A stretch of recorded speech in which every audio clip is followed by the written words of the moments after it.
ಎಲ್ಲರಿಗೂ ನಮಸ್ಕಾರ. ಪುಷ್ಪಾಸ್ ಕಿಚನ್ಗೆ ಸ್ವಾಗತ. ಇವತ್ತಿನ ದಿವಸ ನಾನು ನಿಮ್ಗೆ ಕಲಾಕಂದ ರೆಸಿಪಿ ಮಾಡಿ ತೋರ್ಸಕತ್ತೀನಿ. ಇದನ್ನ ನಾವು ಮನೆಯೊಳಗೆ ಮಾಡೋದು ಭಾಳ ಕಷ್ಟ ಅಂತೇಳಿ ಭಾಳ ಮಂದಿ ಅಂದ್ಕೊಂಡಿರ್ತಾರೆ.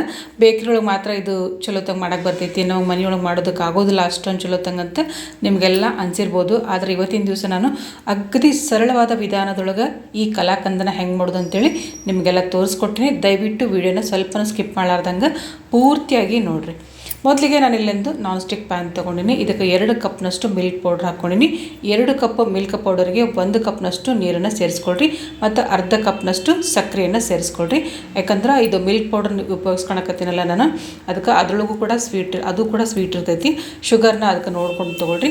ಭಾಳ ಸ್ವೀಟ್ ಆತಪ್ಪ ಅಂದ್ರೆ ಸ್ವೀಟು ಸರಿ ಆಗೋದಿಲ್ಲ. ಈಗ ಇದು ನಾನು ಇನ್ನೂ ಗ್ಯಾಸ್ ಆನ್ ಮಾಡಿಲ್ಲ.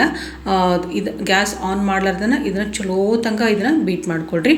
ಅಂದ್ರೆ ಒಂದು ಸ್ವಲ್ಪನೂ ಗಂಟು ಇರಬಾರ್ದು. ಆ ರೀತಿಯಾಗಿ ಇದನ್ನ ಚಲೋ ತನಕ ಎಲ್ಲನೂ ಮಿಕ್ಸ್ ಮಾಡ್ಕೊಳ್ರಿ. ಹಾಲಿನ ಪುಡಿ, ಸಕ್ಕರೆ, ನೀರು ಮತ್ತು ನಂತರ 1-2 ಚಮಚದಷ್ಟು ತುಪ್ಪನೂ ಹಾಕ್ಕೊಳತ್ತೀನಿ ನಾನು. ತುಪ್ಪ ಹಾಕ್ಕೊಳೋದ್ರಿಂದ ಸ್ವೀಟು ಭಾಳ ಟೇಸ್ಟ್ ಆಗುತ್ತೆ ನೋಡಿ. ತುಪ್ಪನೂ ಹಾಕ್ಕೊಂಡು ಎಲ್ಲನೂ ಮತ್ತು ಒಂದು ಸ್ವಲ್ಪ ಹೊತ್ತು ಈ ರೀತಿಯಾಗಿ ಎಲ್ಲನೂ ಚೆಂದಂಗೆ ಮಿಕ್ಸ್ ಮಾಡ್ಕೊಳ್ರಿ. ಈ ರೀತಿ ಎಲ್ಲನೂ ಚೆಂದಂಗೆ ಮಿಕ್ಸ್ ಮಾಡ್ಕೊಂಡ ನಂತರ ನಾನು ಗ್ಯಾಸ್ ಆನ್ ಮಾಡ್ಕೊತೀನಿ. ಈಗ ನಾನು ಈ ಪಾತ್ರೆನ ಗ್ಯಾಸ್ ಮೇಲೆ ಇಟ್ಕೊತೀನಿ. ಇದನ್ನು ಸ್ವಲ್ಪ ಮೀಡಿಯಮ್ ಟು ಲೋ ಫ್ಲೇಮ್ ಒಳಗೆ ಇಟ್ಕೊಂಡು ಸ್ವಲ್ಪನೂ ಕೈ ಬಿಡಲಾರ್ದಂಗೆ ನೀವು ಇದನ್ನು ಈ ರೀತಿಯಾಗಿ ಮಿಕ್ಸ್ ಮಾಡ್ಕೊತ ಇರಬೇಕು. ಸ್ವಲ್ಪ ನೀವು ಕೈ ಬಿಟ್ಟರೆ ಅಥವಾ ಭಾಳ ಜೋರಾಗಿ ಉರಿ ಇಟ್ಕೊಂಡ್ರೆ ಅಂದರೆ ತಳ ಎಲ್ಲ ಹೊತ್ಕೊಳ್ಳೋ ಚಾನ್ಸಸ್ ಇರುತ್ತೆ. ಅದಕ್ಕೆ ಕೇರ್ಫುಲ್ಲಾಗಿ ನೀವು ಇದನ್ನು ಈ ರೀತಿಯಾಗಿ ತಿರುಗಿಸ್ಕೊಂತ ಇರಬೇಕು ಕೈ ಬಿಡಲಾರ್ದಂಗೆ.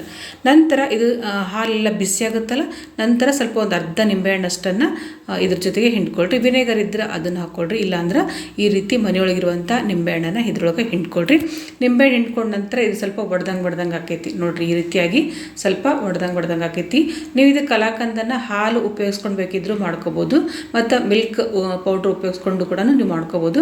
ಮಿಲ್ಕ್ ಪೌಡ್ರ್ ಉಪಯೋಗಿಸ್ಕೊಂಡು ಮಾಡ್ಕೊಳೋದ್ರಿಂದ ಇದು ಭಾಳ ಫಾಸ್ಟ್ ಆಗುತ್ತೆ. ಸ್ವೀಟ್ ಭಾಳ ಜಲ್ದಿನ ಇದು ಗಟ್ಟಿನೂ ಆಗುತ್ತೆ, ಫಾಸ್ಟ್ ಆಗುತ್ತೆ. ನೀವು ಮಿಲ್ಕ್ನಿಂದ ಮಾಡ್ಕೊಳೋದಕ್ಕಿಂತ ಇದು ಭಾಳ ಸರಳ ನೋಡಿರಿ. ಈಗ ಇದು ಸ್ವಲ್ಪ ಗಟ್ಟಿ ಹಾಕೋಂತ ಬರ್ತೈತಲ್ಲ, ಈಗ ನೀವು ಇದನ್ನು ಉರಿನ ಆದಷ್ಟು ಮೀಡಿಯಮ್ ಅಥವಾ ಲೋದೊಳಗೆ ಇಟ್ಕೊಂಡು ನೀಟಾಗಿ ತಿರುಗಿಸ್ಕೊಂತ ಬರಬೇಕು ನೋಡಿರಿ. ಗಟ್ಟಿ ಹಾಕೋಂತ ಬಂತಲ್ಲ, ಈ ರೀತಿಯಾಗಿ ಕೈ ಬಿಡಲಾರ್ದಂಗೆ ತಿರುಗಿಸ್ಕೊತ ಇರಿ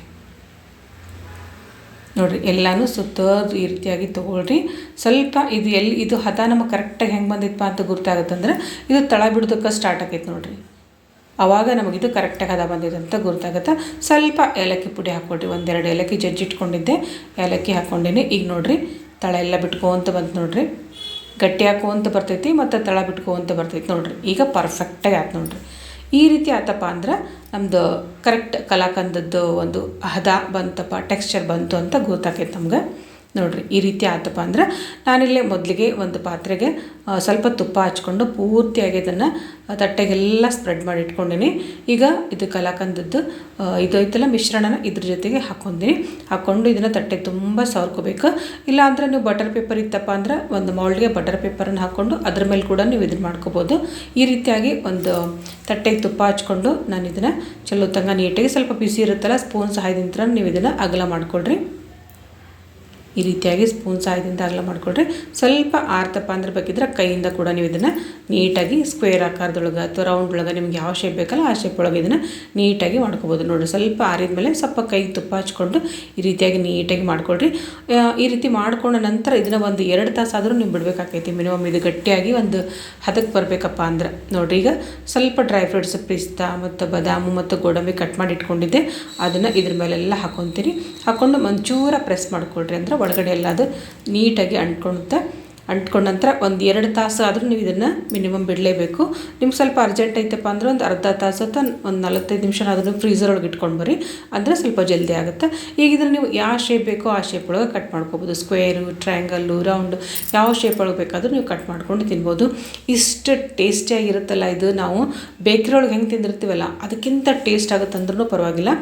ಅಷ್ಟು ಸಾಫ್ಟಾಗಿರ್ತೈತಿ ಮತ್ತು ಟೇಸ್ಟ್ ಕೂಡ ಒಂಥರ ಬಾಳಗಿಟ್ಟರೆ ಕರಗುತ್ತೆ, ಅಷ್ಟು ಟೇಸ್ಟ್ ಆಗಿರ್ತೈತಿ ನೋಡಿರಿ ಸಾಫ್ಟಾಗಿರ್ತೈತಿ, ಒಂಚೂರು ಎಲ್ಲೂ ಅಂಟ್ಕೊಂಡಿಲ್ಲ, ಜಿಗುಟಾಗಿಲ್ಲ, ಏನೂ ಆಗಿಲ್ಲ, ಸಾಫ್ಟಾಗಿರ್ತೈತಿ. ಭಾಳ ಅಂದ್ರೆ ಭಾಳ ಟೇಸ್ಟಿಯಾಗಿರ್ತೈತಿ. ನೋಡಿದ್ರೆ ತಿನ್ಬೇಕಪ್ಪ ಅಂತ ಅನಿಸ್ತೈತಿ.